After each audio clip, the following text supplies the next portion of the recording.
Good evening, everyone. A few points for you to keep in mind before we start the session.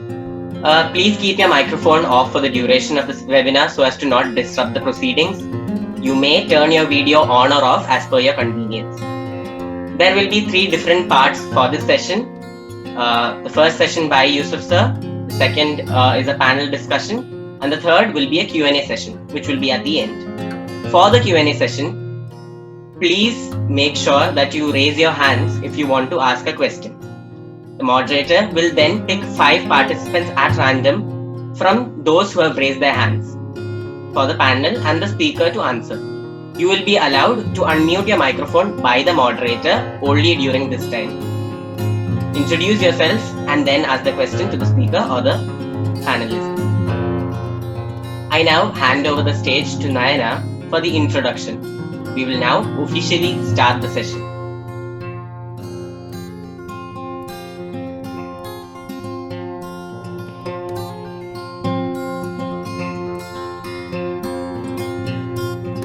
Am I audible?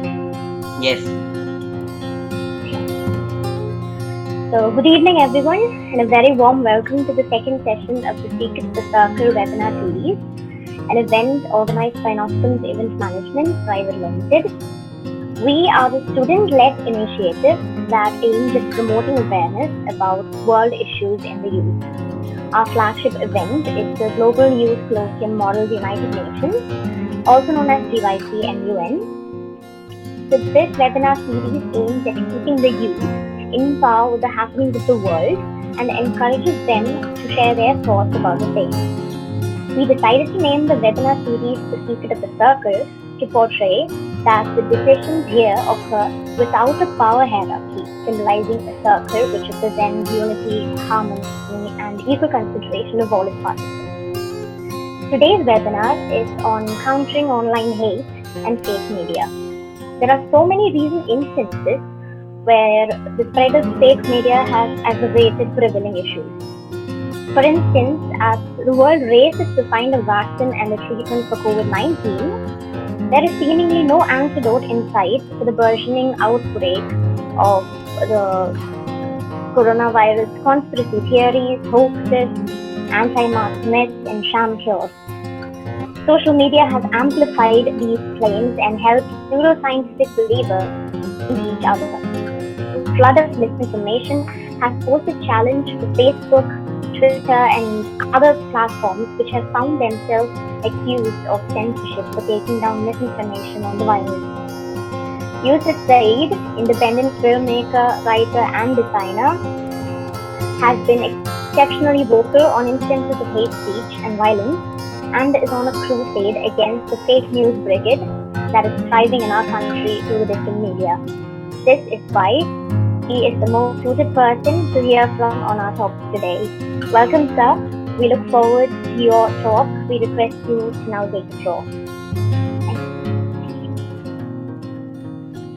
Okay, thanks a lot, Nina, and thanks a lot everyone else for joining here and allowing me to talk to you. I've been writing and doing work on this issue for quite some time now. I'm myself a documentary filmmaker and media practitioner. I've been working for almost 3 decades. I've worked in television and all media that you can think of.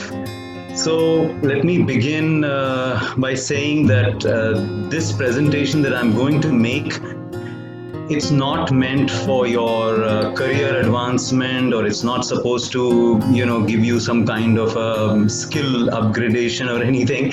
I feel that this is like a movement that we have to start in this country or in this world, because misinformation or fake news or rumors or kind of hate speech that is spreading everywhere, it's affecting everyone, and the future doesn't look very nice, very, very healthy because of this. I mean, the internet has become quite a toxic space because of these situations. So I'm going to just, I'm not going to give you, methods of how to counter it, but I'll just show you some direction in which you can go or you can try.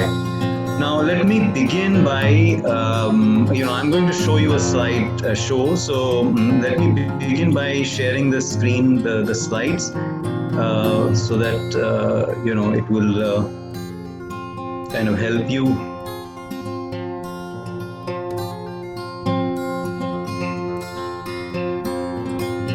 Can you see the screen? Can you see the title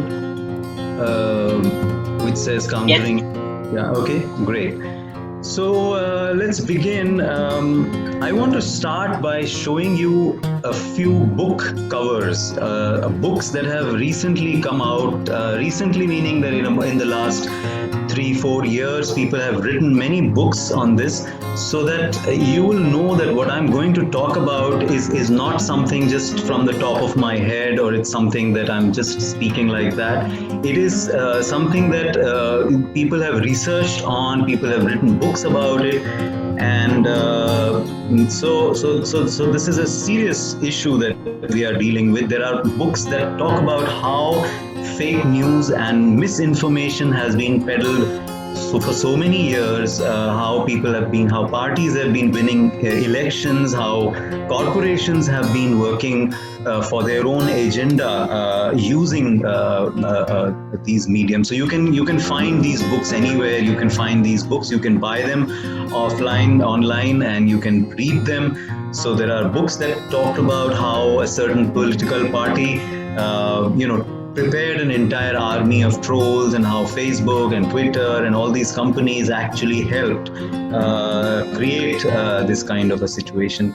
You have these books, how social media is being utilized, and how big data and all this technology is being used for corporate gains, political gains. I mean, for example, this book on Pulwama aftermath. You all know that what happened at Pulwama. There was this attack in Kashmir, and actually that attack was used by a certain political party for election campaign. Now, let me tell you one thing. Let me clarify one thing very clearly, that I'm not against or in favor of any political party. I'm not, don't assume that I'm, against a particular political party. I think almost all political parties use this kind of media, and especially the corporations use. So I am against anybody who's using this medium for their unfair kind of practices. Now, this the misuse of medium, the misuse of IT is not just in India. It's happening all over the world. It's happening. The book covers that I'm showing you, that they reveal that how internet is this dark space which is being utilized by the corporations. So, this people versus technology, how internet is killing democracy, and how Facebook, Google, fake news, algorithms are actually controlling the minds of the people, and how the surveillance, the capital surveillance is actually controlling all of us. So we need to be aware of what's happening, and especially since most of you are youth, you need to know what's going on, because this is your future. This is probably you're going to spend, half of your life, half of your awake life on the internet. So you need to know what are the perils, what are the dangers that are there.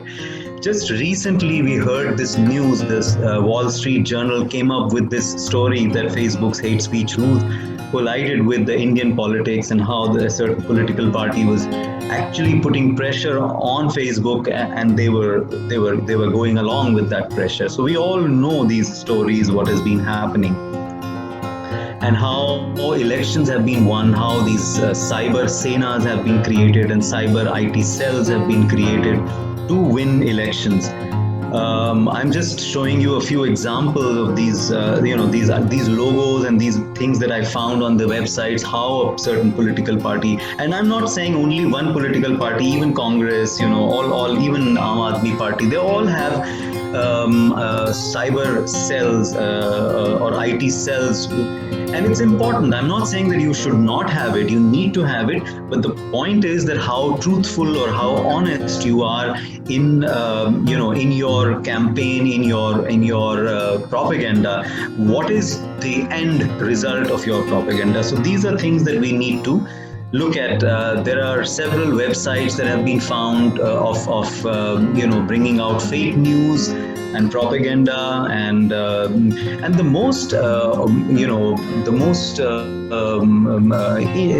unfortunate thing and the saddest thing is that Facebook and Twitter and all these things have been used to kill people, for violence, and WhatsApp has been used to lynch people. That is the saddest part, and we're all witnessing it. Sometimes we also forward messages which we don't realize what kind of impact it will have in the world. So my emphasis here is only for you to look at every message that you receive and see what impact it can make and what you need to be worried about. Okay, so let's see. There are news which said that there were incidents of violence for which WhatsApp groups were created just before the violence happened. This happened in Delhi, this happened in JNU and many other places. The WhatsApp groups were created and then the messages were spread about. So now the fact is, what do we do about it? What should we do? We need to counter hate speech and fake news by a dedicated and trained team of volunteers all over India and the world.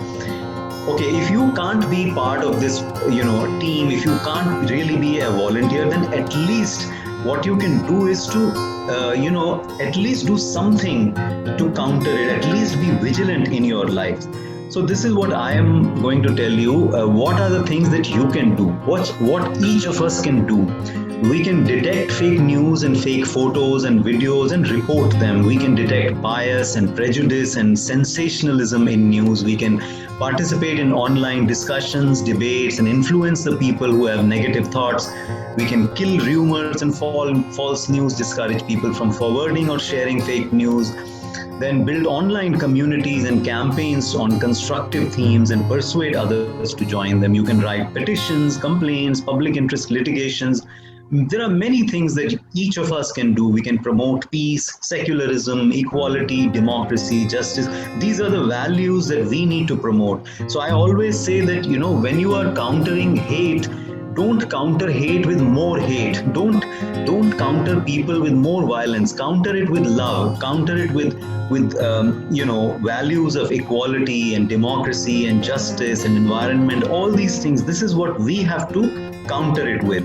So whenever you find an instance of hate messages, counter it with tolerance and harmony and these kind of messages. So we can make videos, we can make these memes and post positive news and links and images. And basically another thing which we should do is to persuade people to spend less time on internet and more time on real world. This is another thing that I always promote, that okay, if there are a lot of violence, a lot of this fake news, because we are spending almost all of our time on the internet. Let's reduce our time. Let's go and breathe fresh air. Let's go for a walk or whatever. I mean, right now, of course, we have gone through this lockdown and so on, but still it's better to leave the internet for some time and be in the real life. Probably that will help.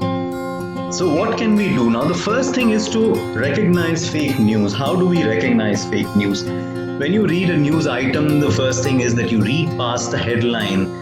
Just go beyond the headline. Don't just stop at the headline. See which news outlet has published it, what is the publication date and time, who's the author. Sometimes a lot of people are posting news item, old news item, like 3-year-old, and creating a sensation that this is something which has happened. Unless you know whether it is a new item or an old item, you might just forward it further. So first see how honest that thing is, whether it is a current news or an old news, who's the author, what are the links and resources that are used. Look out for quotations that have been used, photographs that have been used in a news item, and look at the bias which is there in a reporter. Search if this news, if other news outlets are also reporting it or not, and think before you share. So these are some of the things that you need to look at when you read a news and then forward it further.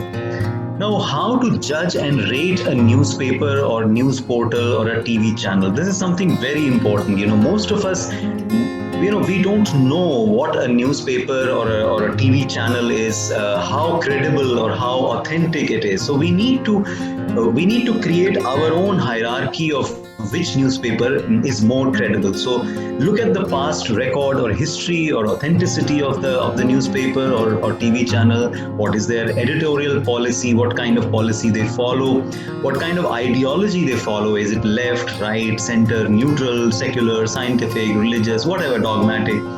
Because we are noticing that a lot of newspapers and a lot of TV channels are not promoting scientific temper. They are promoting dogma and superstition and all kinds of things. So this is something that you need to look at. What is the sensationalism? What kind of sensationalism they are using? What is their reputation of the reporters and editors? And the amount of advertisements and commercialization, and who is advertising on their channel or on their newspaper, and who owns the company. So these are some very important things you should keep in mind whenever you are approaching a newspaper or a TV channel. Who owns the company? Maybe there is a company which is owning many of these TV channels, and they have a certain agenda, and they are trying to, I'm not saying always a company has a political agenda. They may just have a commercial agenda. They want to sell their products, so they are controlling a lot of channels, and so on and so forth. So you need to look at all these things. I found this interesting chart just to give you an example of how you can build your own chart of which newspaper or which TV channel stands where. So for example, in this chart you have then extreme left and then extreme right, and then there is least biased, and also what there is a factual reporting, fair opinion, or misleading news. So you can put different newspapers or different TV channels or different news agencies on this chart to know which news agency stands where, which one is more credible, which one is more authentic. That will give you your own sense of who to believe. This is just an example. You can build your own chart, and you can imagine which newspaper or which TV channel is more credible. So something like this, an exercise like this, you should do. It will always help you to find the credible news. So how to validate a news? Always verify or validate a news with more than one portal or channel. See how different channels or papers are reporting one event. If a news is posted only by a lesser known channel, you have to ask why. Why is it? Sometimes a lesser known channel can also mean a local channel, a local newspaper. And local newspapers are important because sometimes they bring out a news which a mainstream channel cannot bring out. So it's important to look at the local news channels also. But sometimes if a news is being shown only by one lesser known channel, you should ask, why is that so? Why are the mainstream channels or mainstream newspapers not bringing out the same news? So very often you should wait and see how a news progresses, and these days it's not like a newspaper comes out only once in a day, like early in the morning.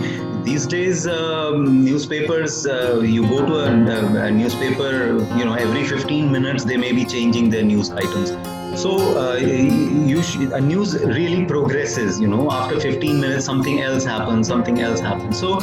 So these are important things that you should keep in mind. Are they following the ethics and protocols of journalism? This is very important. There are certain ethics. You should know a little bit about how journalism and reporting is done. What are the ethics? What are the protocols? What is a good journalist? What is a good reporter? So what kind of protocols they are following, and then are their sources of information real or fake? It's very important. You should always, when you read a newspaper item, read what source are they quoting. Are they saying that, yes, I found so and so person in so and so place and he said that this has happened? Or are they quoting somebody's phone number, or are they quoting some other source? That's very important to know the source of information. Then what are the past record of the reporter? Are other newspapers or channels reporting something completely different? That's another thing that you can look at. Then there are many fact-checking websites and agencies. Now, this fact-checking is a very important thing, and very soon in the future, or even in the present, fact-checking is going to become a proper profession. If you want, you can become a fact-checker, because a lot of news agencies, a lot of publishing houses, a lot of media houses need fact-checkers. So you should consult some fact-checking agencies, and let me show you a little list of some of the fact-checking agencies. So, for example, there is the famous one, the altnews.in. There is boomlive.in, there is factchecker.in. Then there are some outside India, there's some international websites, snopes.com. Then there is a logicalindian.com, India Today. In fact, many newspapers today have a fact-checking section. So India Today has it, The Hindu has it, many others. Then mediabiasfactcheck.com. There are many of these newspaper websites where you will find, and in fact, even Google has come up with a fact-checking website. So, for example, if you go to that site and if you type a certain keyword or a certain theme which is happening right now, they will tell you how this particular news has actually been busted by a fact-checking agency. So this is a very important thing. We need to know how to check facts before we believe or before we forward a news item. So as I was saying, alt news is a very important website. They're doing an excellent job. There are many other websites which are doing excellent job. In fact, in America, there is a agency which is called International Fact Checkers Union or something like that, and they actually give a certificate to a website after checking it thoroughly for a few months, and they certify that this is a this is a valid fact-checking website, and you can trust on it. And they have given certificate to Alt News, to many other sites, and they have also rejected a few Indian websites from this certificate. I don't want to name that Indian website. I will come to it later. So there are certain websites, Indian news websites, which have been rejected by this fact-checking agency, which means that they are not following the standards and they are indulging in some kind of fake news or rumors and so on. So now, how do you analyze how a news is reported by different newspapers? So I'm showing you one example from a few months ago. This happened in January this year. If you are familiar with this protest that was going on, anti-CAA protest in different places. So this is a protest that is going on in this place called Shaheen Bagh. And 20th January, the same day, two different newspapers report a news differently. One newspaper says Shaheen Bagh protesters observe 2-minute silence for Kashmiri Pandits. The other newspaper says Shaheen Bagh पहुंचे कश्मीरी पंडितों से CAA विरोधी प्रदर्शनकारियों ने की हाथापाई. If some of you don't know Hindi, then it says that the Kashmiri Pandits who reached the CAA protest in Shaheen Bagh were, there was a fight. They were like they were attacked by the protesters, which is not true, because the other newspaper, and as you can see, this is NDTV, this is Op India. I don't need to mention why I have chosen these two, and they're as I was telling you, that you can follow your own, you can make your own chart of which newspaper is more authentic. So these are some of the examples. Then the same place. This is probably the next day, 21st January. One newspaper says Shaheen Bagh पहुंचे दिग्विजय सिंह, केंद्र पर साधा निशाना, बोले हम विभाजनकारी नीतियों के खिलाफ. So basically, the Congress person Digvijay Singh reaches there and he attacks the ruling party, whereas the other newspaper says that Digvijay Singh snubbed at Shaheen Bagh protesters and they do not let him deliver speech. So this is how different newspapers are bringing out the same news in completely different ways, and you can just go and look at different newspapers and see how a news is being shown. Similarly, there are photographs that are engineered with or doctored. There are photographs which are photoshopped and then given a different look. So for example, this TV anchor posted this photo saying that in Shaheen Bagh, the protesters were being paid 500 rupees a day to protest. Now this photo was spread quite a lot, but then Alt News came up with the real photo, and it said that the photo on the left is the photoshopped one. It's a fake one, and the actual photo is the one which says CAA वापस लो and RC वापस लो. So the photo is also something that you need to worry about. It's not just the facts that you need to check. You also need to check photographs, the videos, and so on. What I'm giving you today is a very introductory kind of a presentation. I mean, one can go on and on. In fact, I usually give like a 3-session course on this particular theme, where I also talk about how you can judge a photograph, how you can judge a video, whether it is true or not. So there are many things that you can you need to.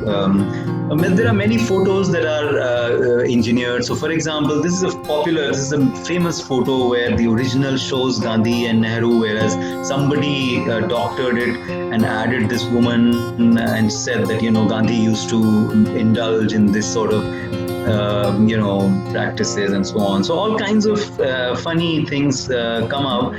Then also sometimes it can be a very funny exercise. So there is this photo of the Prime Minister. He's shown speaking to a huge crowd. Now you can see that in the background you see these tiny heads of the people, like crowd. It's it looks like millions and millions of people. But actually, it turned out that the photo was put out on the backdrop of some kind of dal or some grains. It's a close-up of the grains, and somebody just pasted the photo of the Prime Minister on top of that, assuming that it is the crowd. Now you can easily find out that his face, the direction in which he's looking, and the hand, his hand, and everything. It's kind of he's looking in some other direction, and how can he be standing at such a top place where the people's heads are so tiny? So these kind of very weird examples you find on the internet. And then of course there are some there are some parties which are the victim of this kind of fake thing always. So you have this photo which shows Rahul Gandhi with a picture of Babur at the back, but it turned out that the real photo was actually the picture of Gandhi. So there are many such examples that I have seen.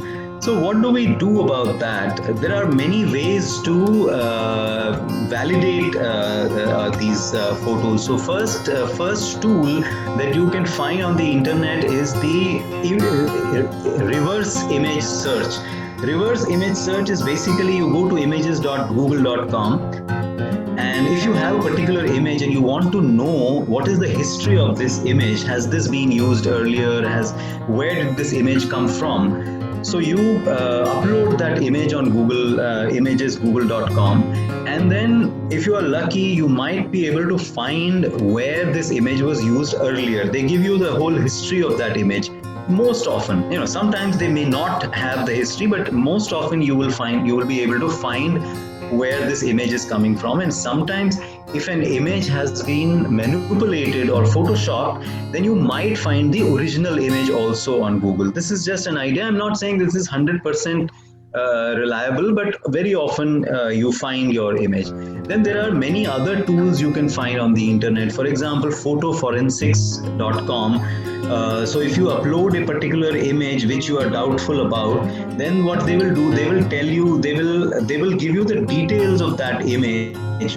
For example, whether it has been photoshopped or not, whether, for example, what people do, they put an image of a person and they replace the face. They put someone else's face on the picture, and they pass it off. But then on a website like Photo Forensics, you can find out that one part of the photo has been used from somewhere else, because they deal with the temperature of the body in a particular photograph.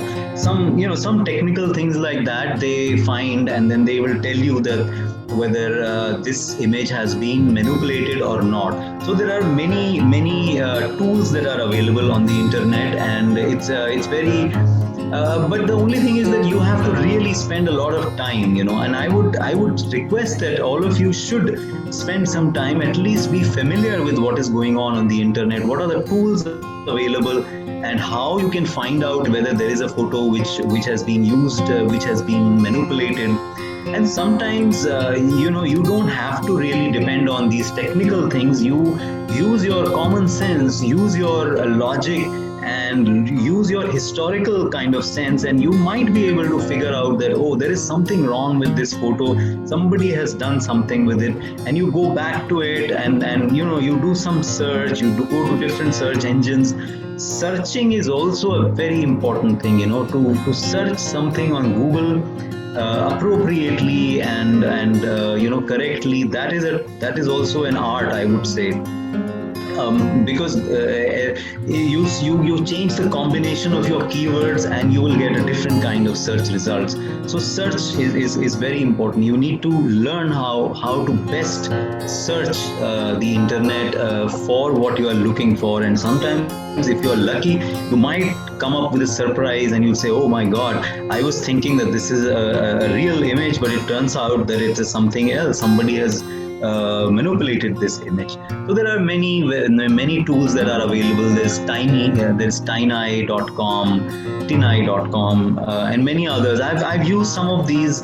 Some of them are kind of very good, some are not very good, some are useful for because images have a lot of social kind of context. You need to know what is the social context of a particular image. For example, somebody posted a photograph on Facebook saying that this is a photo of a communal riot in 𝗬𝗲𝗏𝗏 in 1979 or 1980.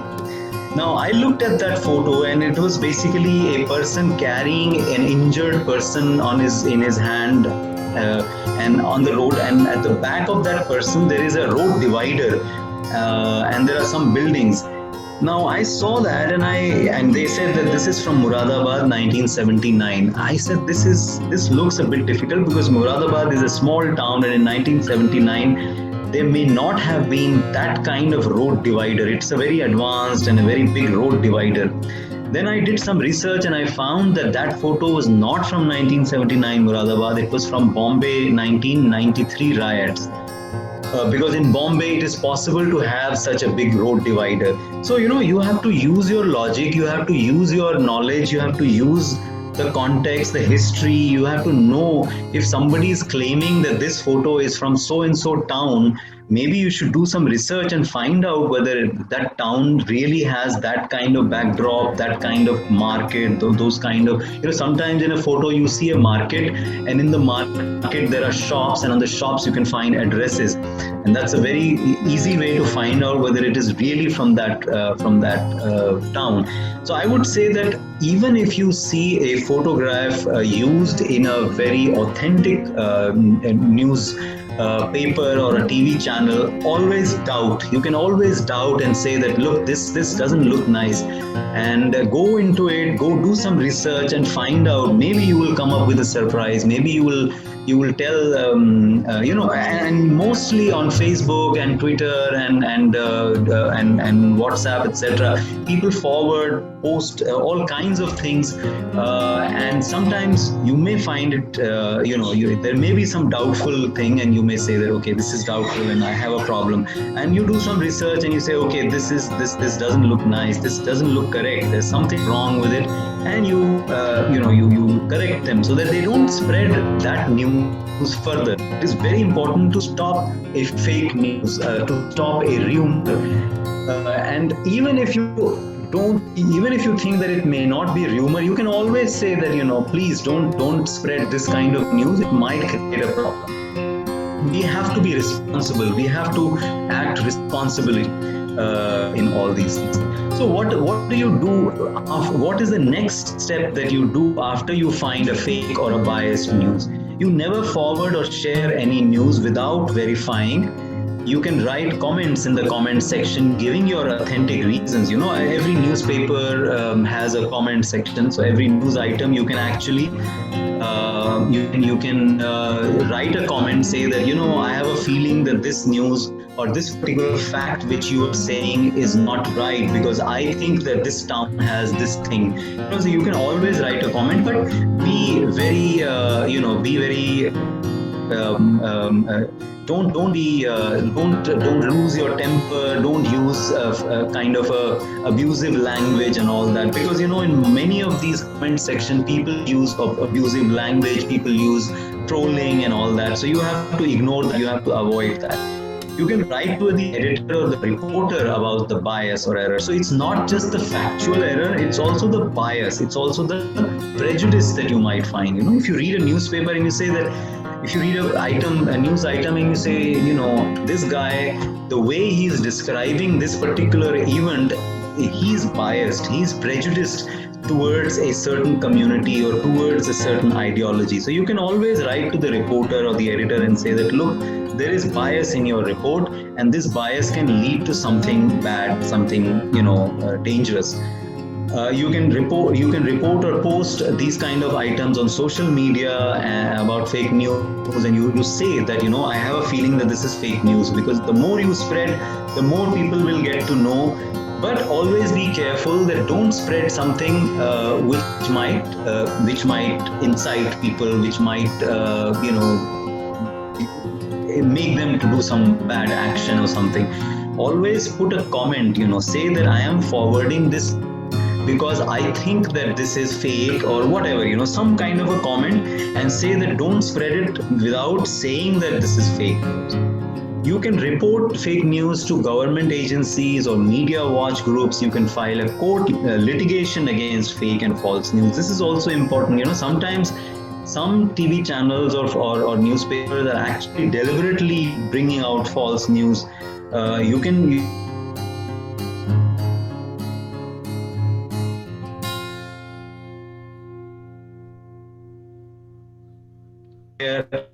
You can always tell them that, I have a feeling that this is a fake news and it might lead to something dangerous. Please do something about it. Please help me file a case, because a court litigation is not very difficult. Anybody can do it.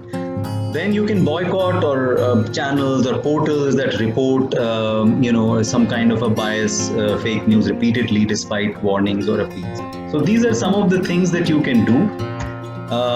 There is also the government agencies. You can report to a cyber crime agency. You can report to cyber cell of the police. Not only Delhi police, but also in all the states there are cyber cells, which I don't know. I mean, whether you trust them or not, whether they will actually take action or not. Sometimes people are also afraid.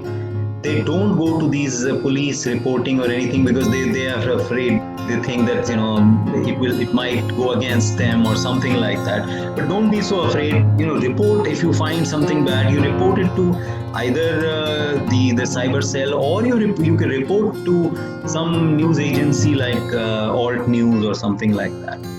There is many police agencies are also trying to do some kind of safety awareness schemes.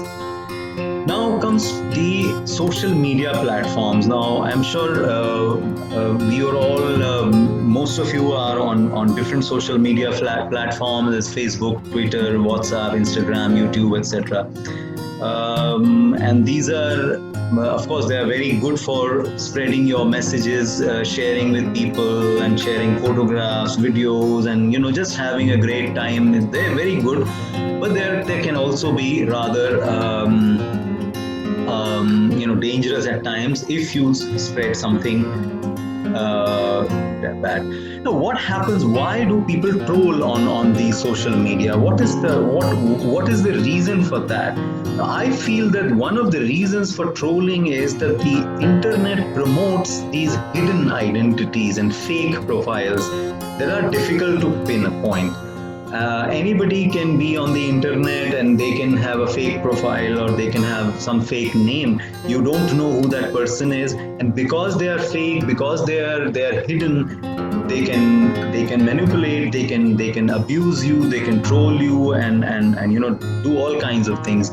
So hidden IDs allow people to abuse known or unknown people without accountability. When you are hidden, when your ID is not revealed, you can abuse anyone without any accountability. So that's one of the most important thing for trolling and propaganda. And whenever you are on the Facebook or social media, try to see whether the person you are dealing with is that his or her real ID or a fake ID, and try to ask them whether this is okay or not, whether they are real people or they are using a fake ID. Because what happens is that as compared to the internet, when you are sitting with somebody in face to face, the communication is very different from how you communicate on the internet. When you are sitting in front of somebody, like if you are sitting in front of me, you can see me, my body, you can see my face, you can see my eyes, you can see how I communicate, how I use my body language, how I use my hands, and all these gestures, they reveal a lot of things, they communicate a lot of things. Whereas when you are dealing on the internet with a fake identity and you're just writing something, you're just typing something, I feel that half the communication is gone. Because when I type a sentence without, nobody knows whether I was smiling or I was angry or I was crying or what. So only half of the communication is passed on. So that's very important to know when somebody is writing something, what is the other part of the communication, are they that's why people use all these smileys and emoticons and etc. Like to add that smile. Sometimes it's important, because if you add that smile, it makes a lot of difference. It changes the whole mood. So it's important to know the mood of the person, how they are communicating.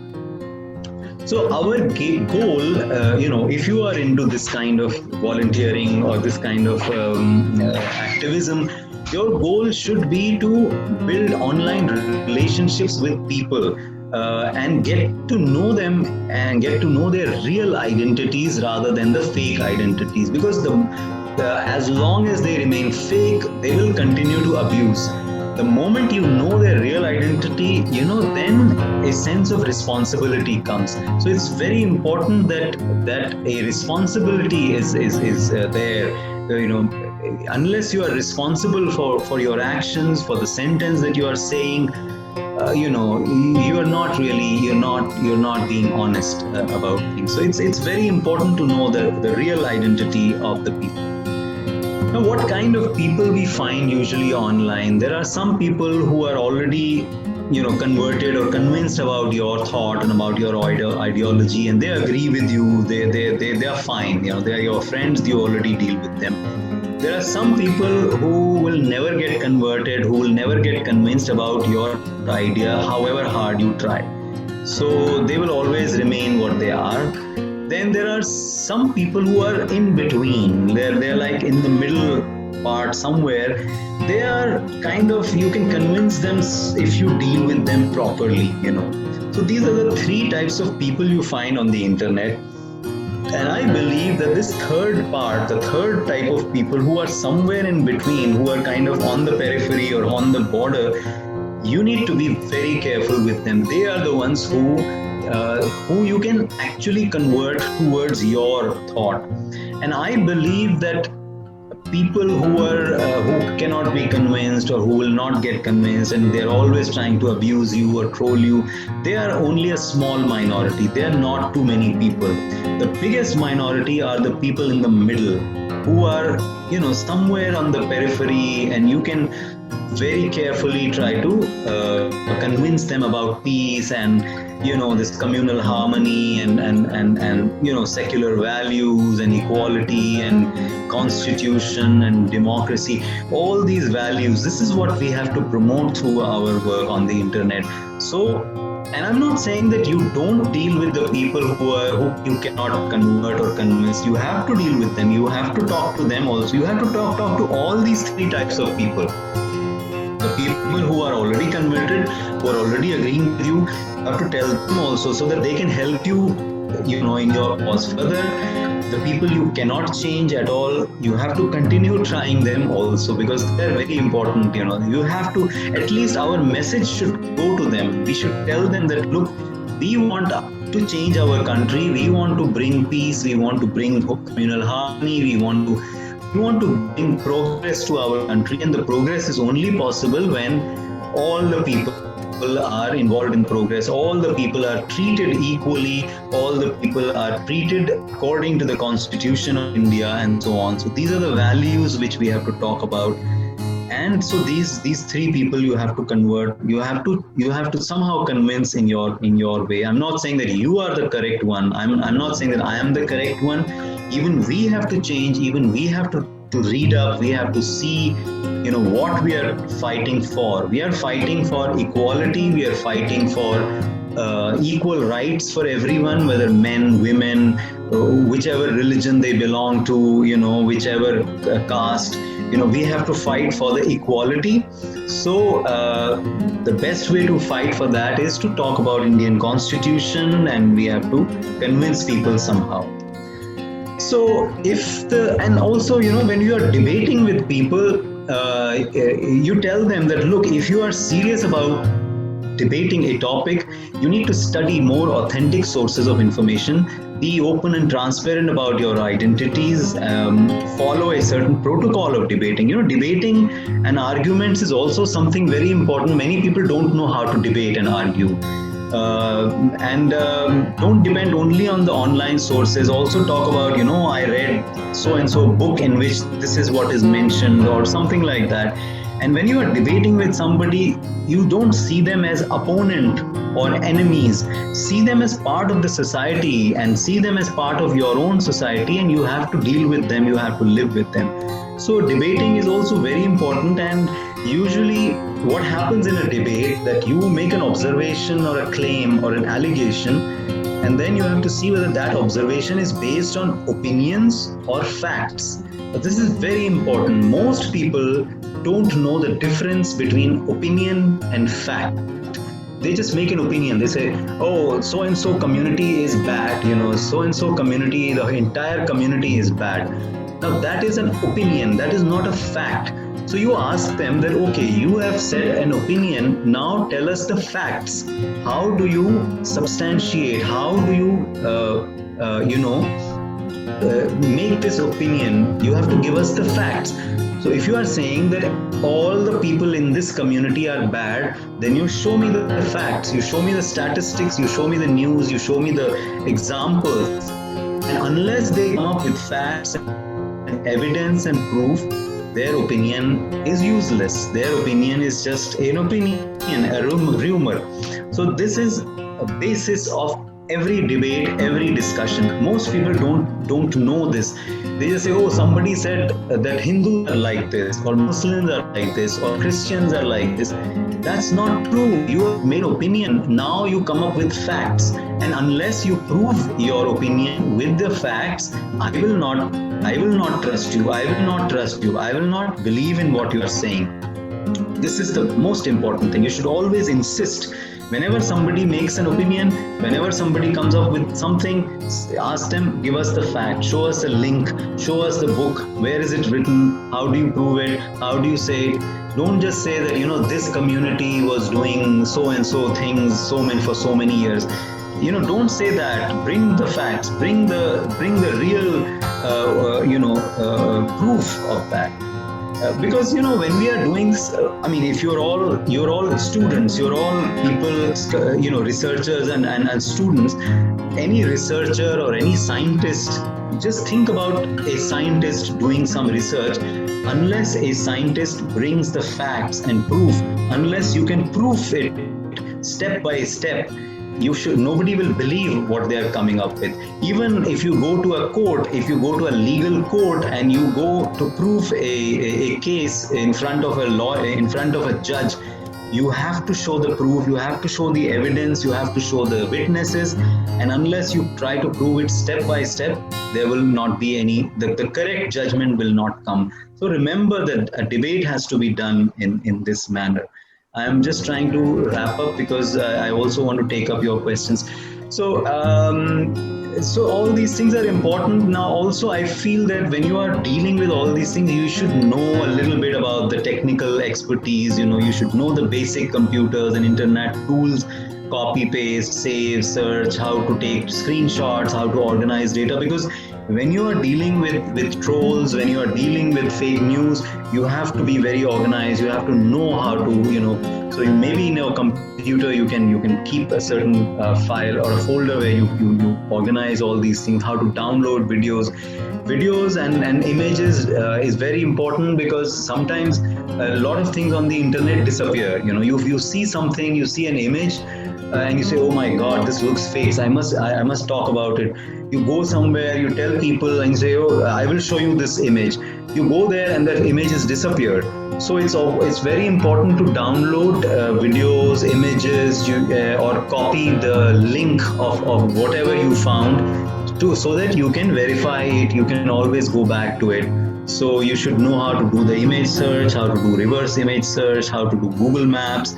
Photoshop and image processing software is also important, because you should know, when you look at an image, you should know whether it has been manipulated or not. Then if you have to create some kind of little videos, that's also important. You need to know a little bit of video shooting, video editing, sound editing. There are many examples where sound was manipulated. Some other sound was put on somebody else's face, and they said that this guy said this. And there are many, technology is really going, there is something called the deep fake. Now, deep fake is a way in which on a video you can put someone else's face, and that face would also be talking, would be making, moving their lips. So people are doing that. So they can use someone else's voice and put someone else's face and manipulate and do. So you should know all these little bit of these technology, maybe a little bit of HTML, whatever. Only if you are interested in doing these things. Then this meme is also something very interesting, something very creative. Memes, or how do we create little messages which are useful for people, which people can use, which can spread a certain message across. So people create memes, and these memes can be very creative. They can be funny, they can be sarcastic. Many things are possible. So let me show you a couple of examples of these memes. These are very political kind of memes. You can make less political memes also. I don't need to explain what these means. You already what's going on in our country. So for example, you can also come up with some very positive kind of memes, or something very politically biased also. It's possible. It's up to you what kind of political stand you want to take. But the main idea is that we don't want to do anything dangerous. We don't want to do anything which is harmful for the country. We want to create a healthy internet, a healthy country, socially healthy, politically healthy, where honest things are done. So, but at the same time, we also have to fight for the rights, for the human rights. If there is a human right which is being violated, we have to also talk about that. So let me just come back to that list which I showed you in the beginning, just to sum up what all we can do. So we need to detect fake news and fake photos, and detect bias and prejudice and sensationalism, participate in online discussions and debates. We have to kill the rumors and false news.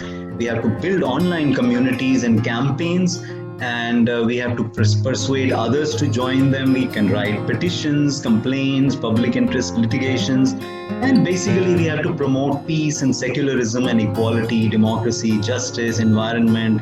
All these things are important, and we can create little messages and promote positive messages on the internet, and sort of try to reduce the negativity which is spread on the internet. And if you know how to make videos, you make videos on tolerance and harmony and equality and so on, and basically try to spread as much positivity as possible.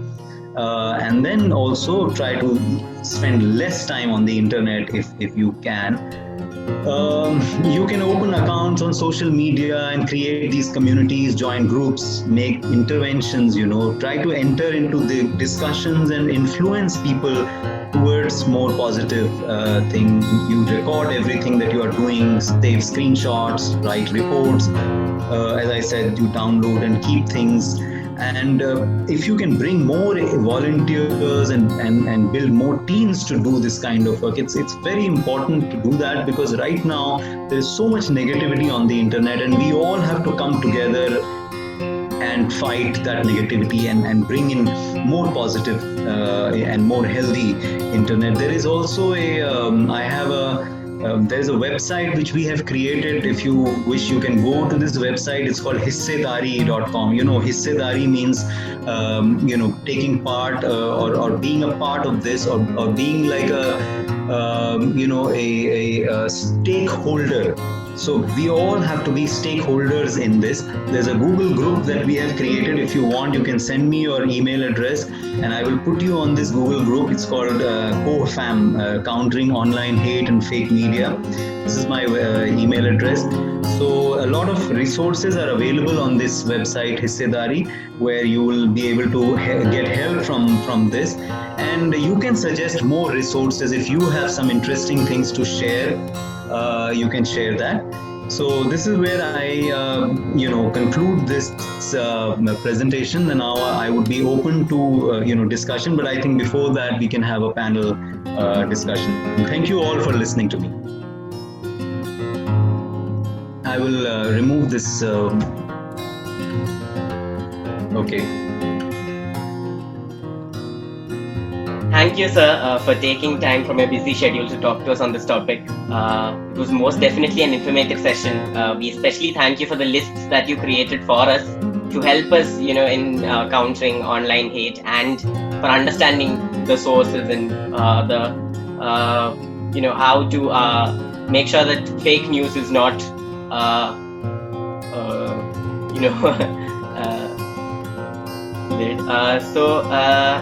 I'm sure that we all learned something and unlearned at least some of the preconceptions that we held on to. So now we will move on to the panelist session. One of our panelists could not join with us today because of some technical issues. So I invite 𝗬𝗏𝗀𝗏 to the platform to speak.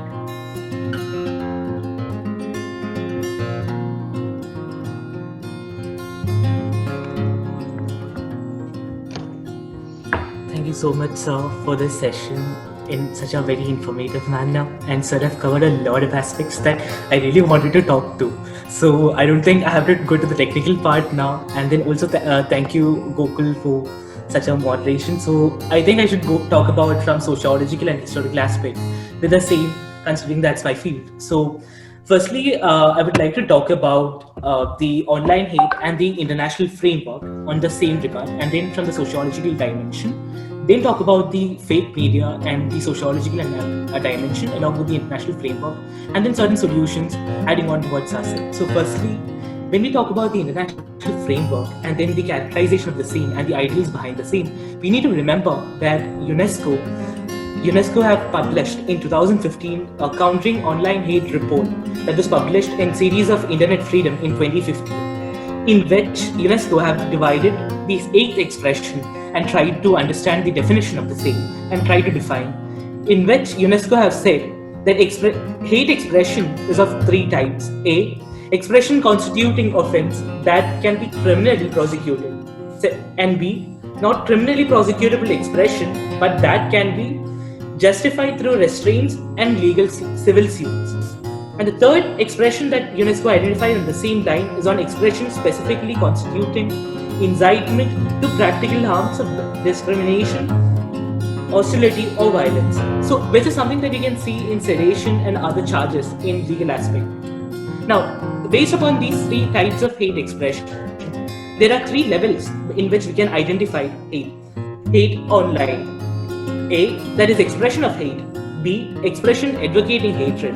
And the third one is hateful speech, lecturing or practical harms of discrimination, hostility or violence. Now, considering on this dimension that UNESCO have put out, we can see the international framework which have brought up a context to the same. That is, International Covenant of Civil and Political Rights, ICCPR, Article 19 talks about right to freedom of expression. And in the same ICCPR, we can see the Article 20, which talks about prohibition of advocacy to hatred constituting discrimination, hostility, or violence. So what we can see here is essentially the conflict in debate in international law and even a debate in sociological terms, where it's about a debate between freedom of speech and expression versus limiting the right to expression. So this is a principal debate upon which it's been constituted. Now, this gives the legitimacy to the constitutional debates, which we have also seen in Indian constitutional debate. When you read through the Indian constitutional debates prior to the framework of Indian constitution and the constitution body on the framework of constitution, we can see the same similar line of arguments that were based upon how to limit the right of expression, because right of expression cannot infringe upon speech and expression of another individual. Now, based upon this, there is another international legal framework that is also existing. That is Convention on Prevention and Punishment of Crime of Genocide 1951. That is a covenant that was brought in as a convention post Second World War. That is in the context of Nazi genocide and even on Nazism, and based upon the Nuremberg trial, etc. Therefore, this convention also talks about on the same similar line. Another convention on international framework can see is International Convention on Elements of All Forms of Racial Discrimination, that is ICERD in 1969, which was in the backdrop of Martin Luther King Jr.'s civil rights movement and on the civil rights action and so on. So that is the civil rights movement. In that context, this convention came up. And even we can see a convention on elements of all forms of discrimination against women, that is CEDAW in 1981. So various international conventions and framework already exist. So what I'm essentially trying to say is that in the UNESCO's report, they identified that these conventions can clearly define on the hate expression. And now UNESCO, even in the report, talked about how this hate expression, speech of hate speech and expression are essentially the same, considering the online hate and speech and expression. And the very same is more harmful than the previous one. Now, we can see even in the regional response to all the conventions, like American Convention on Human Rights, African Charter of Human Rights and People's Rights, and even Arab Charter on Human Rights. In this international framework law, UNESCO report on countering online hate, published in series of Internet Freedom 2015, talks about in an international law in which it questions the mutuality between freedom of expression and protection against hate speech. Now, in the same context, we can see Human Rights Committee General Comment 34 and Roadmap Plan of Action, in which it defines online hate as a very defining online hate as a very problematic structure. And secondly, it identifies two solutions in international scenario, since internet is transnational in nature and this issue is transnational in nature. That is, to have a structural institutional framework as a necessity to counter online hate on speech and expression on a transnational level. Again, secondly, about internet intermediaries. Who are these internet intermediaries we are talking about? These are the social media giants like Facebook or Twitter and so on, like sir have expressed about social media. Now, in this context, in these ideas that we have seen, it was taken in the context of Universal Declaration of Human Rights. Now, when we talk about Universal Declaration of Human Rights too, it talks about right to freedom of expression and tries to limit the same on how it has been affected and how it leads to hate crime. Now, even Universal Declaration of Human Rights is also non-binding to the member states. Why? Because it is a convention that was brought out as a universal declaration, which is not binding to all the member states. Now, in this ideals that we have seen, let's talk about the real world sense on what is the reality in the ground level. So the reality when we talk about in the jurisdiction, there are various challenges. The challenge number one is the anonymity of the user. The users are anonymous in nature in Facebook or Twitter or any other social media platform that you can see. And the kind of hate messages are usually sent by anonymous users whose user or their idea or their address or name we don't know. So this is something that creates a possibility of a hate crime. Now, secondly, another challenge that have come up is more time duration of hate content online can create more issues. that is another area where a challenge have come up to the international framework and even in jurisdiction. Now, the third thing that we need to remember, the third challenge is on transnational nature of internet speech. That before we had a communication channel that was limited to one area, but now the information transmission or information dissemination travels from one country to another, and that is something that goes on. Now, another problem is about entanglement of law with power, that is potential abuse of hate speech limitation. And secondly, pure legal lens can miss out on how societies evolve through contestation and disagreements. When we talk about the same, we need to, about point number 4, that is entanglement of law with power, we need to remember what Robert Post observed. That is, hate speech regulation imagines itself as simply enforcing norms of decent society. But from a very sociological and anthropological point of view, law is always enforcing in nature and enforcing more of dominant groups that control the law. Therefore, this creates another problem, which means it is government versus people in some occasions, like we have seen in Hong Kong protests and ICI protests has pointed out, and even in Article 370 revocation protests, and even anti-apartheid movement in South Africa, for instance.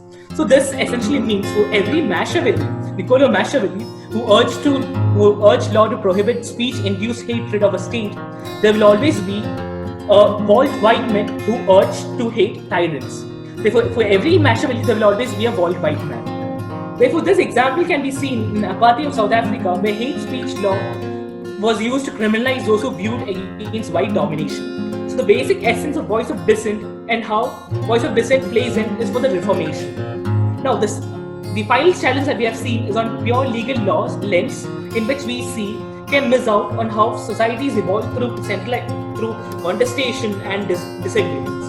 Now, we need to remember society evolves through various stages, like as in the historical conception of history, materialistic conception of history, we can see in dialectical materialism, where the society evolved, society evolved from nomadic society to slave mode of production, from there to from a socialist state to a capitalist state, and so on.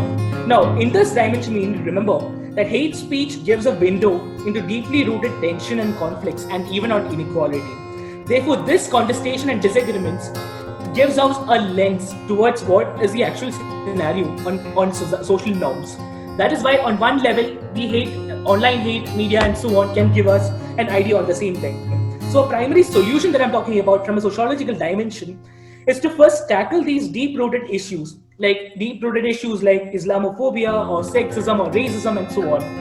An argument that puts out is that online hate's primary cause is the deep-rooted inequality, conflict and tension that has to be tackled.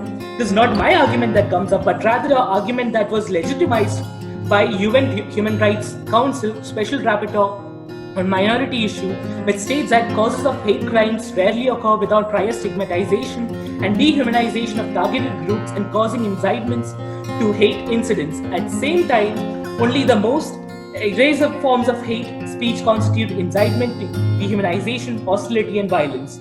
So when we talk about the same, another solution that we can bring out is on the transnational nature of internet.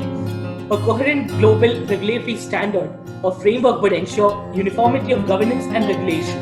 Now, this is problematic in various senses. That is, on corporate ownership of platforms like all the social media, that creates a problem. Who controls or who are the parties to this convention? This is not legitimized yet, which is still in discourse. The principal question that again comes up on is on the instances of a uniformity of law or framework which is necessary, since the cyber world is transnational in nature.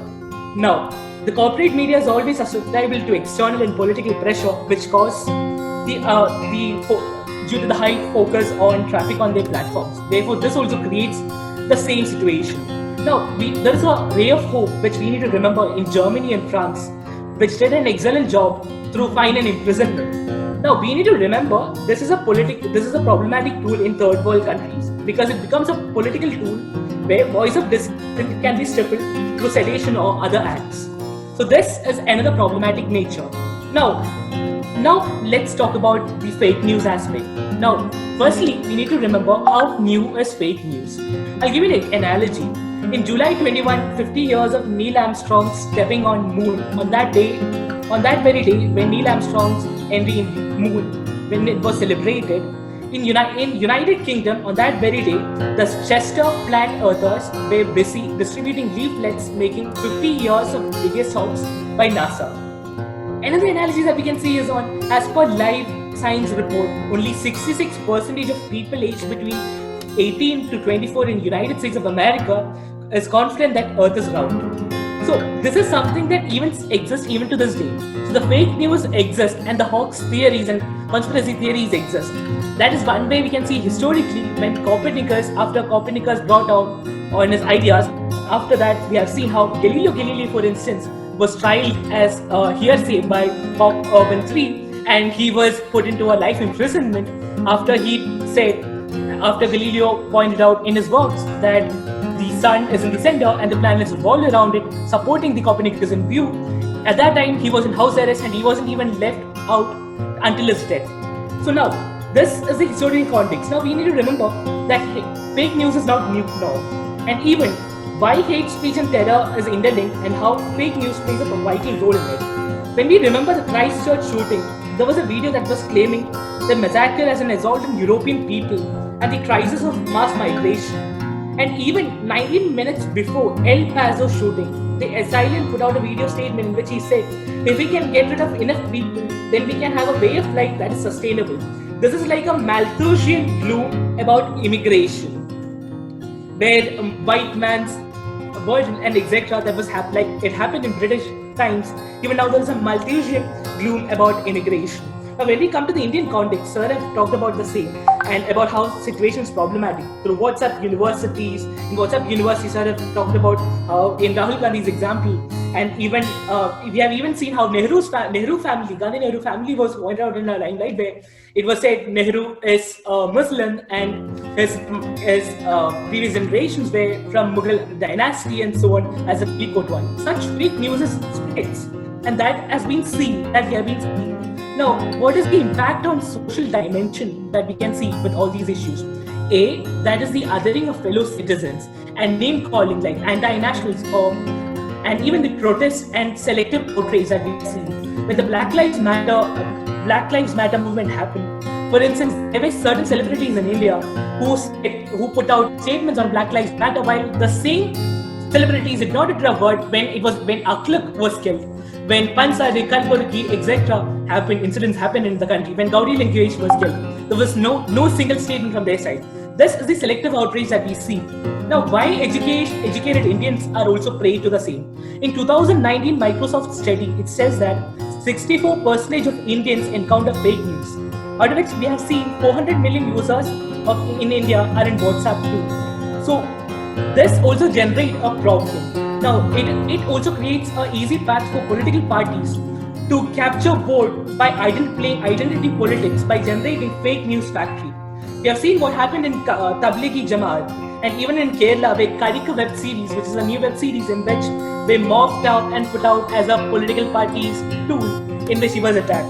Now, there is always a ray of hope because information trust alliance of social media giants is in nursery now and it is in discussion. Now, we need to also remember to understand what solutions that we can understand on psychological dimension. Fake news is a rumor, and this we need to remember the psychology of rumor published by Robert Knapp in 1944. Robert Knapp in a study says the fact that rumors gratify deep-rooted and deep-seated, inseparable emotional needs of a community, and that to whom it becomes viral. That is the reason why it becomes viral. They may be wrong, but it gets a very large metaphoric level or symbolic level of a deeper perpetual truth about what communities are thinking on division and how the tensions inflict. Now, on this similar line, we need to remember what does this imply. World is now moving towards a post-truth age, where the emotions are valued principally more than facts. Therefore, the solution to post-truth age politics is not as a counter strategy, but by addressing the emotional principal answers along with the factual framework. Now, principal answers to the factual framework and even concept of post-truth politics brings attention to the point that fighting fake news using AI bots, using the fact-check checking AI boards is not an ideal mechanism as per a new MIT study. Now, AIT boards and emotional valued post-truth politics is what we witnessed in Brexit referendum, Crimean crisis, Trump's electoral victory, and even in various other states like Turkey and Philippines and so on. Now, what am I trying to say is that regularity or regulation of social media will not solve the issue of online hate and fake media.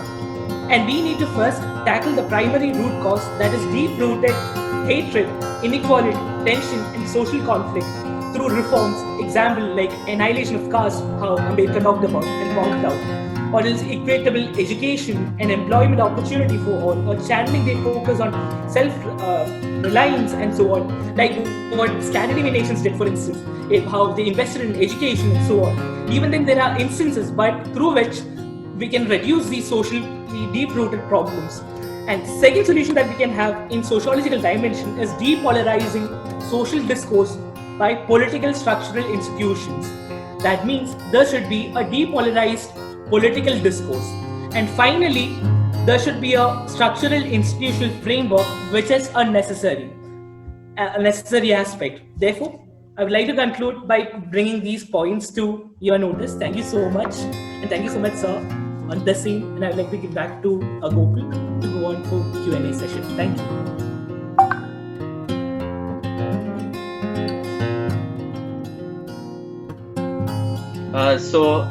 Thank you, Kevin, for your insights. Now we will move on to the Q&A session. Like I've told you, please raise your hand and a participant will be chosen at random from whoever has raised their hands to ask a question to either the panelist or the speaker. Introduce yourself first. We only have time for 5 questions in total. So I'll start with Sarah Parveen. Please unmute yourself.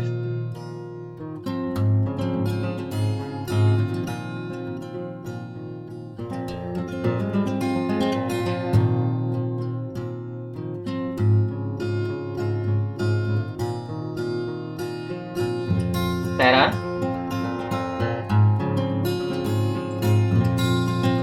I guess we can go ahead with Vidya. Yeah, okay. We can go ahead with Vidya. Okay, Vidya Bharathi.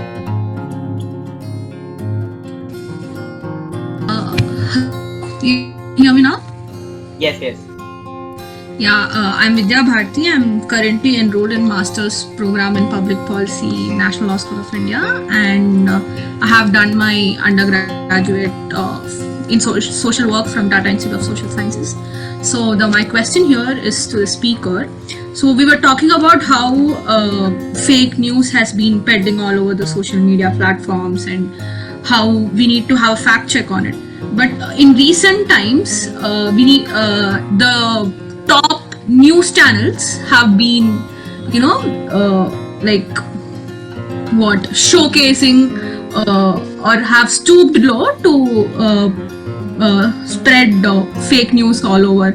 Like the simple example of how the GDP growth of different countries was shown by Republic, and then just 2 days after, when Times Now had the same graph shown, and when one of the panelists there, like in the debate showed that this was wrong, the moderator or the anchor would not accept it.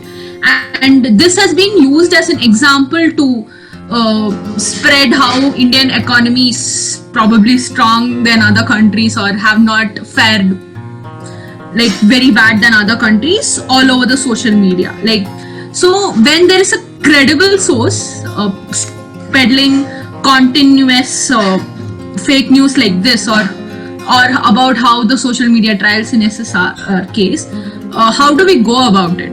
So like, it's not like we can debate with each and every other person. Like, one thing we can do is report, but how are we going to report these news channels, especially when they have a very large number of viewership and the damage is already done?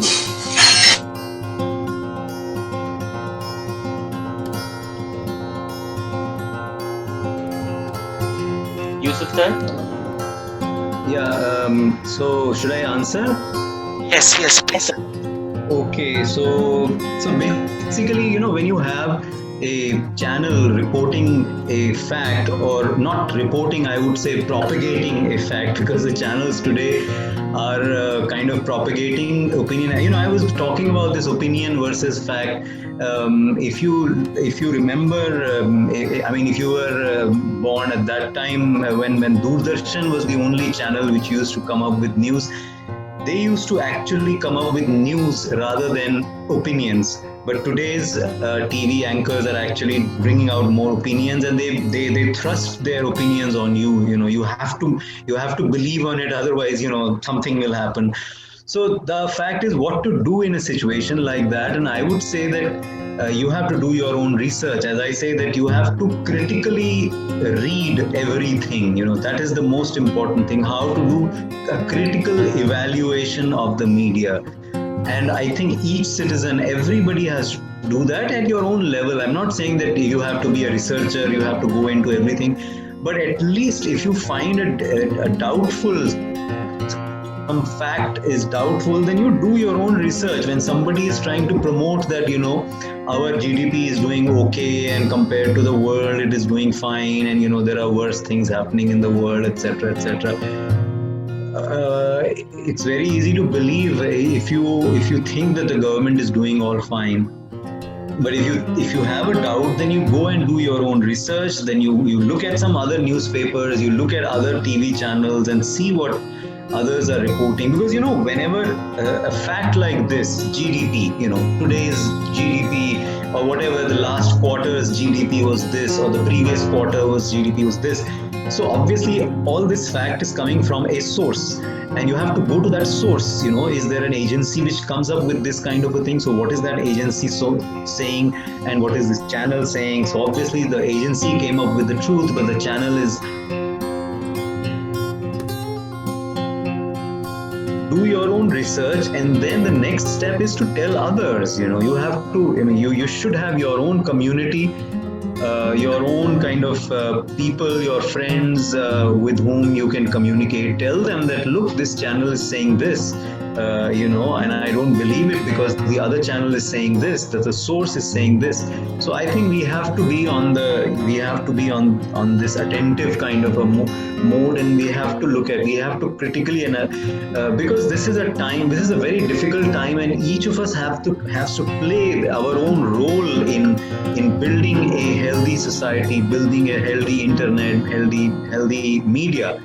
And unless we criticize, today what has happened is that most people believe that if you criticize the government, then you are anti-national or whatever. Criticizing the government is the very basic essential thing in a democracy. Democracy is not like somebody is a king or a Raja of the country. A prime minister is not the Raja of the country. A prime minister or the elected government is a government which we have elected, and we are paying taxes for them to run this country, and they are accountable to us because we are paying taxes and we have elected you. So we have the right to ask questions, we have the right to criticize you, and to criticize is very natural and very, very valid in a democracy, and you should do that. We should all look at what's happening, look at how the news is being reported, and if you find a problem, then you report it. Okay, sir. Let's move on to the next question. Rajiv Anand, please unmute yourself.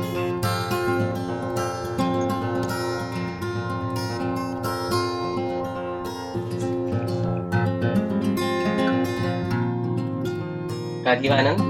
Yeah, good evening everyone. So, I am a student. I did my undergraduate in political science from University of Delhi, and right now I am pursuing masters from Tata Institute of Social Sciences. I would like to ask a question regarding, Yousuf sir, you were talking about how trolls are working on the social media, and many times when they are trolling a specific person, for example, trolling of 𝗬𝗂𝗀𝗂𝗂𝗧 in the SSR case, it also leads to cancel culture. And cancel culture is inherently very toxic, and usually when people participate in cancel culture, it's like a mob, and it also reveals many things about our society, like in SSR case, the patriarchal mindset and the misogyny and everything. So how do we tackle the cancel culture if we face the cancel culture, if we are seeing someone is becoming a victim of the cancel culture? So how do we tackle that? See, the problem is that, look at internet just like a real life. What happens in real life? In real life also, if you are on a street and if you are attacked by a mob who may have misunderstood you or have mistaken you as a thief or whatever, and people start beating you, they don't let you speak. So internet is also like that. If you have one or two people you want to debate with them and they are like in a nice, cool kind of mind, then it's very easy to talk. But when there are people who have decided that they are going to be trolls. I mean, there is a whole army, there's a whole IT cell where people are being paid to do and troll and to spread hate. You can't do anything about it. As I said, that there are three types of people on the internet that you will find. One are your friends who agree with you, no problem. The second is the people who will never agree with you, who you try to convince. I mean, they will not be able to convince you, you will not be able to convince them, and it'll end up in a very, very, very unhealthy and not a very tasteful experience. And the third is the category of people which is somewhere in the middle, and they are like nice, honest people, but they are not sure. They are a little confused. They don't know what to do, whether this is right or that is right. They will go this way, they will go that way. Because if you've studied sociology or this kind of mob mentality, you will know that the worst people and the best people, if you look at if you make a range of people, the best and the worst people are like 5%, and the rest 90% in the middle are the average people who will go whichever direction you take them to. If you take them to this ideology, they will go this way. If you take them into that ideology, they will go that way. So it's that middle large majority which we have to deal with. Forget about the people who are trolls or the hateful people. You cannot change them. You cannot convince them. So don't waste time on them. It's like if you are on a street and if somebody is trying to attack you, it's better to just say namaste and move on. You say, like, I don't want to have an argument with you because I cannot change you. You cannot change me. Let's move on. At least that will reduce that tension. It's this middle people who you have to convince, who you have to be very careful, sometimes very cleverly, sometimes very nicely, deal with them. Don't offend them. That's very important. Don't offend these middle ground people. You can offend the people who are not and getting convinced. It will not affect them because they are like really, like in Hindi we use the word dheet, like they are like really adamant. When they are being paid to do something, they are adamant. They will not get changed. So let's not waste our time. I always say that let's not waste the time with these. Sometimes even amongst our friends, it happens that they will pick up one word or one sentence of your post and they will start attacking you. Why did you say this? This sentence means that you are like this, you are like that. There is a limit to which you can argue. After a point when it becomes too toxic, then just leave the debate. Just leave it and move on. Let's not waste our time and energy on something which you cannot convince. So try to judge that argument. If you see that this argument is not going anywhere, there is no way it will lead to any fruit.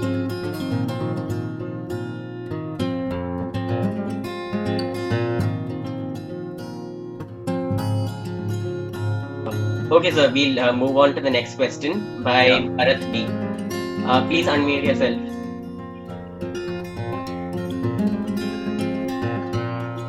Bharat?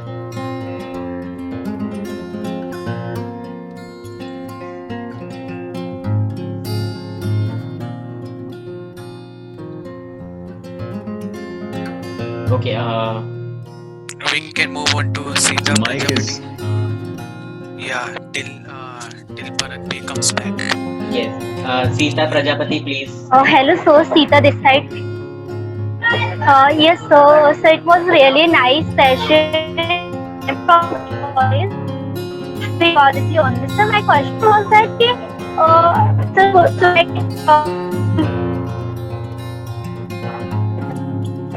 Sir actually में हम बात कर Sita, your audio is not clear.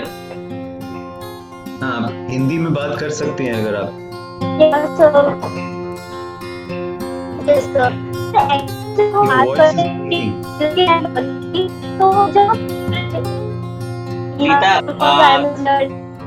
Sita, can you send the question on the chat and we'll ask it because your audio is not clear. Sure. Okay. Your voice is breaking, Sita.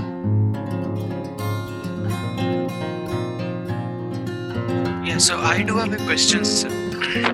Since we are talking about fake news and online hate media, and I want you to put some light on policy perspective from the government point of view. Like there is a, IT Act, Information Technology Act, which is very broad, and of course that has not been implemented so wisely. And just an add-on question: what let's say government has done this, or let's say government will do this in future too. If government is responsible for fake news and hate media, what would be the situation over there? If the government itself is responsible for, I don't know what to say. I mean, we all know what's going on in India right now. I really don't know.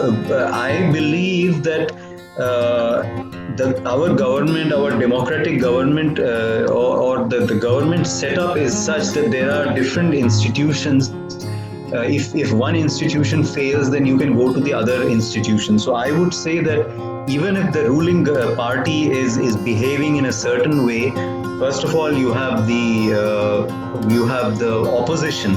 So the opposition has to be very active in this case. The opposition has to bring out the fact. If the government is not acting responsibly, then the opposition should, voice that concern, whether in a parliament or in the media or whichever way. So that's the number one. Secondly, the media houses themselves, if most of the media is doing according to the government, at least some media houses should be critical, should be able to criticize what the government is doing. So that's another. So as they say, there are different pillars of the country. There are different pillars of the government. So there is the opposition, there is the media, and another very important pillar is the judiciary or the legal, our courts. So you have the Supreme Court, the High Court. So you can always go to the court. There are people who have gone to the court about a certain thing about media, and they have made a difference.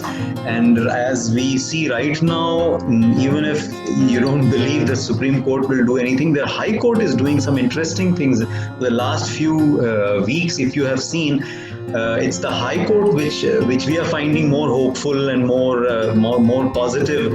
They are taking actions and they are making decisions, and those decisions are being used for a better situation. So you have to try all these things. If the government itself is indulging in fake news or hate speech, then you have to try all these things. You have to go to the opposition, you have to go to the alternate media, you have to go to the judiciary.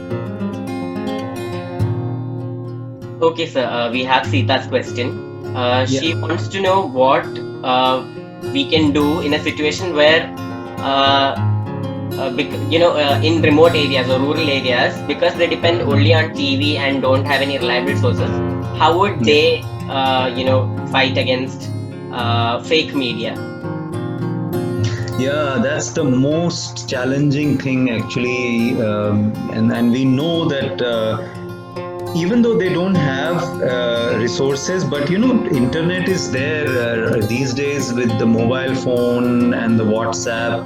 That has entered almost every corner of the country. Even in the rural areas, people use mobile phone and WhatsApp and other things. So they are definitely using that. But I know that in the remote areas, in the rural areas, people don't know how to verify a news. That's really a big challenge, and most people don't even think that it is needed. They don't even think that they need to verify. They just believe in whatever comes.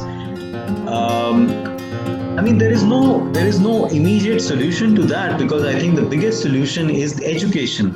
The more we educate our people, the more aware they become about what is happening around them.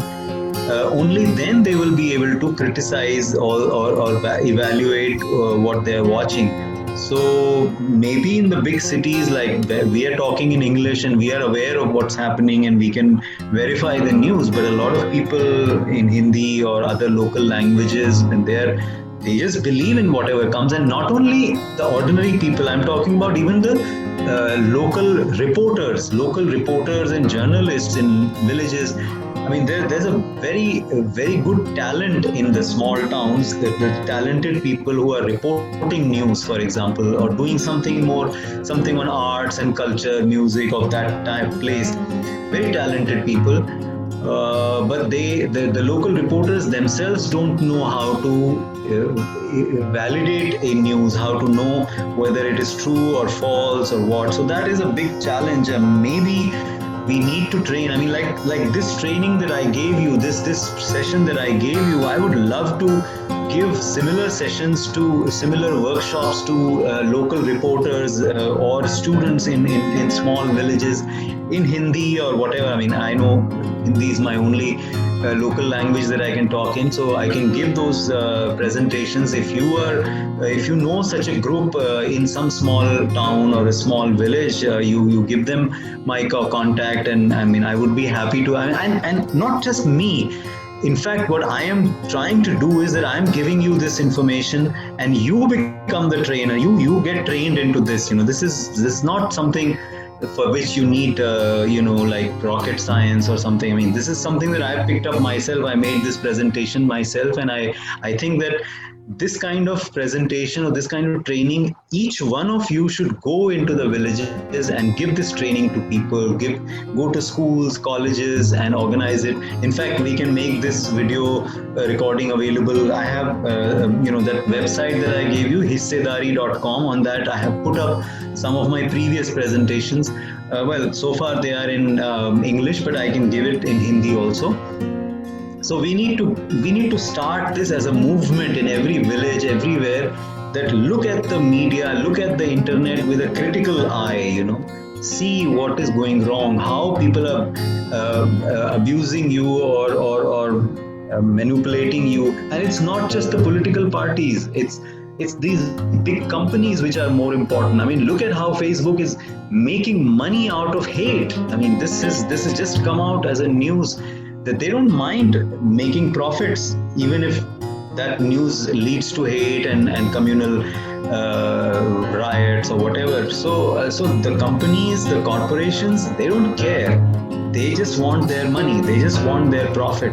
So we need to tell everyone, we need to teach them that, look, these big companies, whether it is Google or Microsoft or Facebook or WhatsApp, all these big companies, there going to be a time when our lives will be controlled by these companies and their monopoly. They will monopolize our life. If you have read some of the science fiction, or if you've seen some of the science fiction movies where they show how in future big companies or the governments will control your lives so much that they will affect your thinking. And that time has come today. The time has come. They have started manipulating our thinking. That process is going on. So, and you are the future of this world. If you are not aware of all that technology, then we are all doomed. Okay, sir. We'll move on to a question by Philip. Yeah. Okay. Hi, sir. I'm Philip. I'm from Chennai. So the question I'm asking is, why is that even the educated, well-off individuals are also prey to fake news? I mean, isn't education an effective tool to combat fake news? Yeah. So it means that they are not enough educated. They are not educated enough.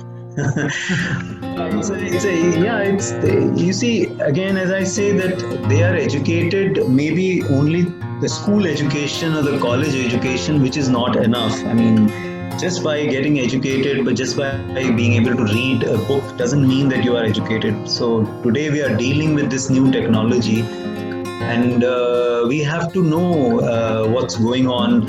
A lot of people are told in this country that this country belongs to one particular community or one particular religion, and all the others, all the other religions or all the other communities have come from outside, and they don't have as much right to be here as the one community has, and so on and so forth.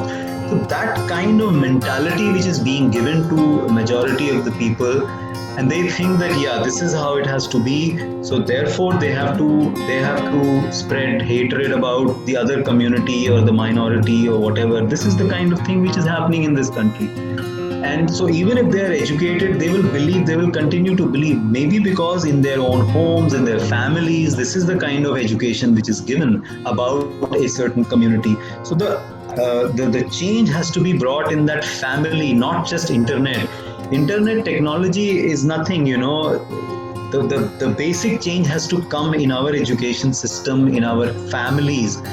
I mean, today the families that are telling their children that don't become friend with so and so community, make friends only in your own community, or we live in a colony, in a housing society where only one particular community is allowed. The other community people cannot come and buy a house or rent a house.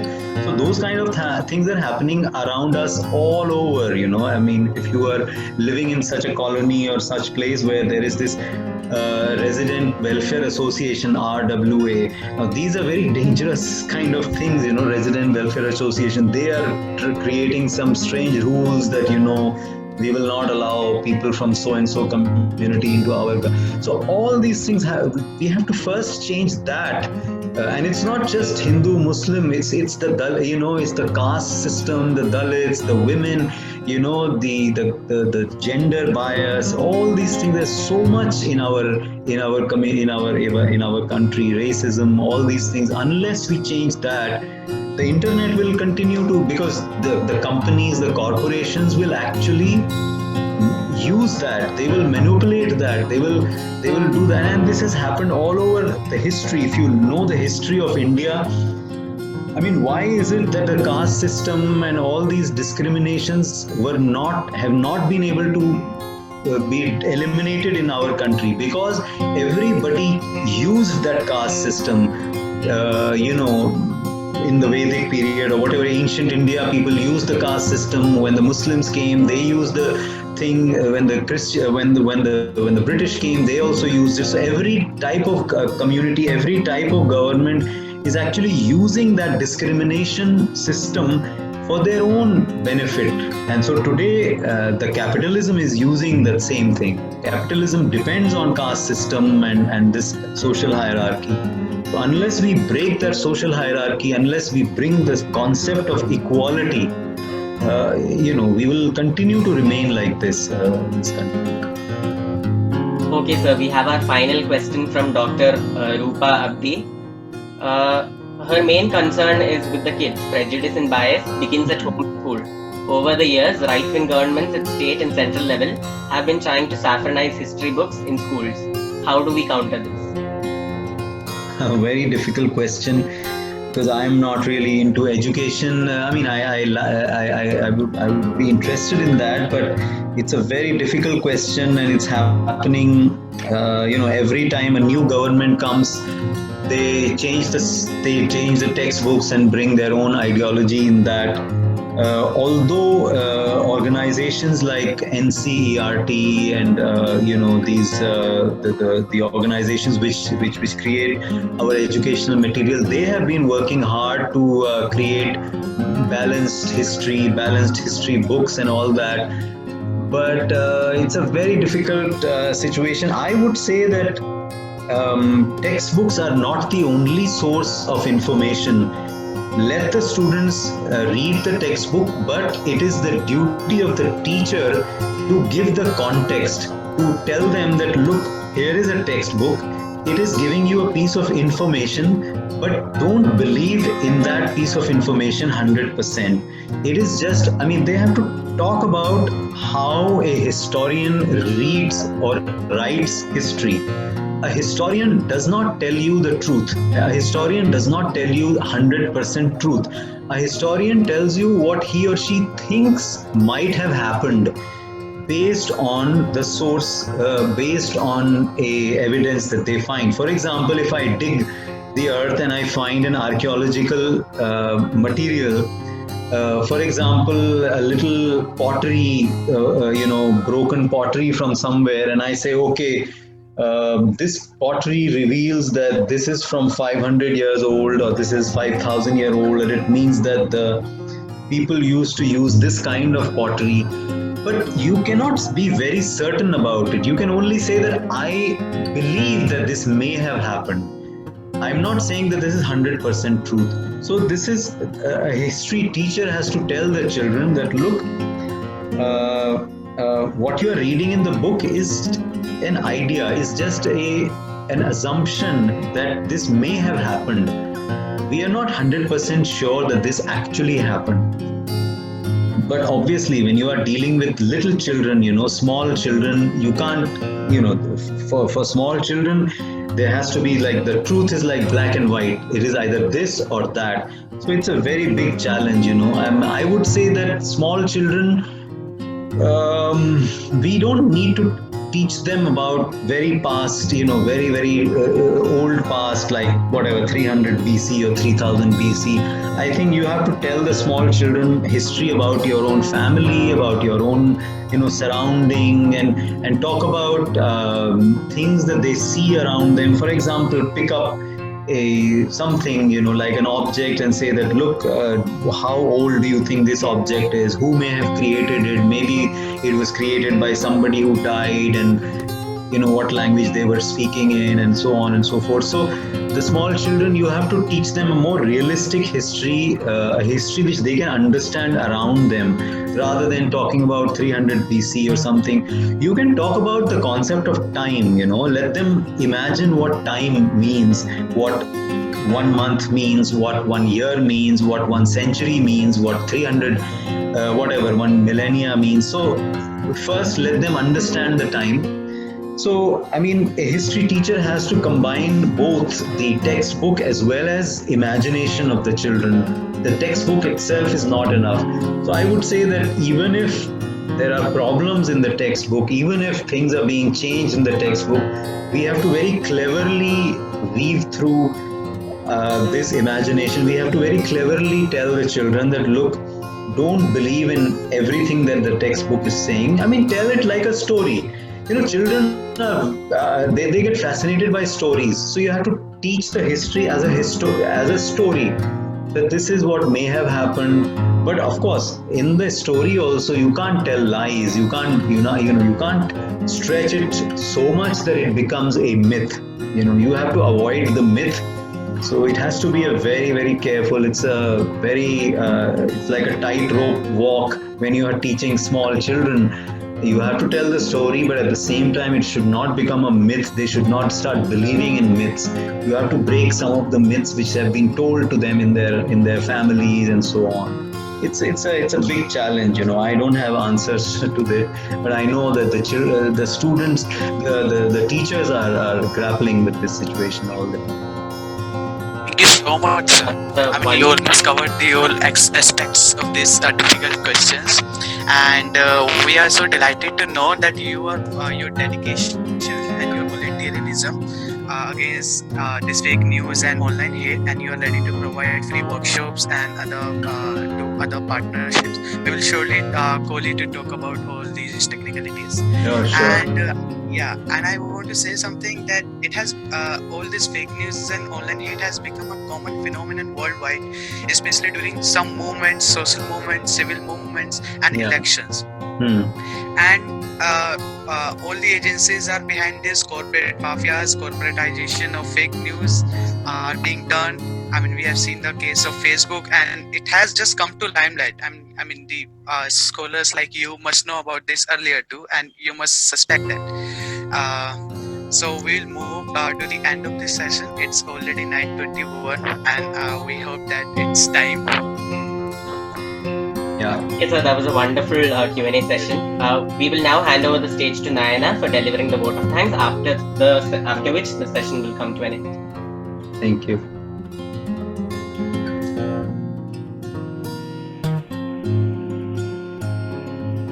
Okay. Thank you so much, Yousuf sir, for this very informative session. Your words have really been of value and have broadened our views on this topic. I would like to thank the participants for taking part in this session and being active and voicing your opinions. Please note that the next webinar sessions for our series have been scheduled for the 27th of September 2020.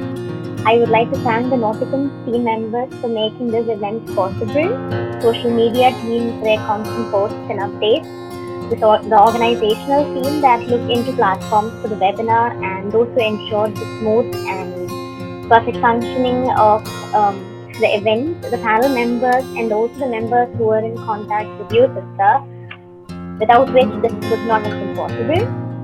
Once again, thank you all for your attendance for the second session of the Secret Circle webinar series.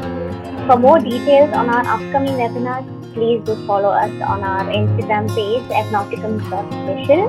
We look forward to seeing you all in our future sessions. Thank you and have a great evening.